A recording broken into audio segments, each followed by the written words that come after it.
আলাইকুম। দেশি পরিবারের সকলের উদ্দেশ্যে বলছে আমি মোহাম্মদ হোসেন, সাবেক চেয়ারম্যান ডেসিং টোটোজ লিমিটেড। ইদানিং দেখতে পাই আমি এবং আমার এমডি সাহেব রফিকুল আমিনের বিরুদ্ধে কিছু লেখালেখি হচ্ছে।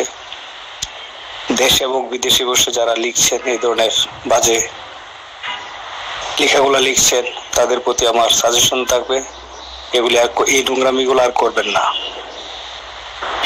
আমরা 12 বছর জেল কাটছি, আমি এবং রফিকুল আমিন 12 বছর জেল কাটছি দেশিনী পরিবারের জন্যই, কিন্তু জেল কাটা আমাদের। তা আমরা বুঝতে পারি কে কি করছেন, কোথায় থেকে কি করছেন। তো আমার কথা হলো এগুলা ঠিক নয়। আমরা ডেস্টিনির জন্য যেহেতু 12 বছর জেল কাটতে পারছি, ডেস্টিনি পরিবারের জন্য জেল কাটছি, তো ডেস্টিনি ভালো আমরা চাই, ভালো উদ্দেশ্য নিয়ে আমরা কাজ করবো ডেস্টিনির জন্য। তবে সকলের প্রতি আমার সাজেশন এইটাই, আপনারা যাই নোংরামি করছেন, আমরা কিন্তু আমাদের হাত লম্বা, আমরা কিন্তু অনেক কিছু বুঝি, অনেক কিছু জানি, আমরা কিন্তু ধরতে পারবো, কিন্তু কারো কিন্তু সাথ দেওয়া হবে না যারা এই নোংরামিগুলো করতেছেন। বৃহৎ স্বার্থে আপনারা এইগুলা অন্তত এইগুলার থেকে দূরে থাকেন, বৃহত্তর স্বার্থে দূরে থাকেন এগুলার জন্য।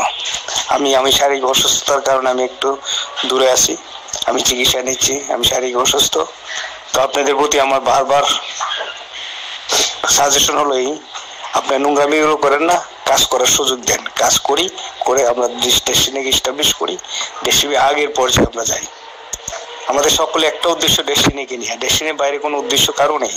এমডি সাহেব বলেন, আমাকে বলেন, দুইজনে কারো উদ্দেশ্য নেই। এখন অনেকে বলে আমাদের মধ্যে দ্বন্দ্ব আছে, আমাদের মধ্যে কোনো দ্বন্দ্ব নেই, ডেস্টিনির স্বার্থে কোনো দ্বন্দ্ব নেই। সমস্যা থাকতেই পারে, পার্সোনাল সমস্যা থাকতে পারে, সেটা নিয়ে তো আমরা বলবো না। হ্যাঁ, আমাদের কাজ হলো ডেস্টিনির স্বার্থে আমরা অনেক কিছু মিনিমাইজ করতে হবে, করে আসছি বিগত দিনে, আগামী দিনেও করব। তবে আপনাদের সকলের প্রতি আমার এই সাজেশন, আপনারা আর নোংরামিগুলো করেন না, নোংরামি করলে ক্ষতি হবে।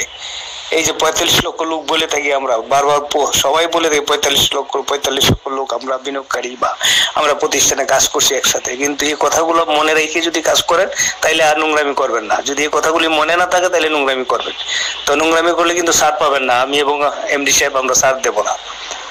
তো আমাদের মধ্যে কোনো ঝামেলা নেই, আমরা আগামী দিনে ভালো কাজটাই করার চেষ্টা করছি। দোয়া করবেন আমাদের জন্য।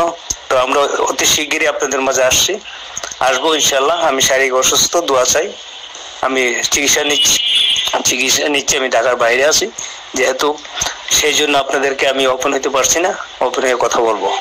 তো আপনাদের প্রতি আমার অনুরোধ রইল, আর যেন এই নোংরামিগুলো না করেন। নোংরামিগুলো লাভ কি, ক্ষতি হবে, উপকার ছাড়া ক্ষতি দিক দিয়ে বেশি।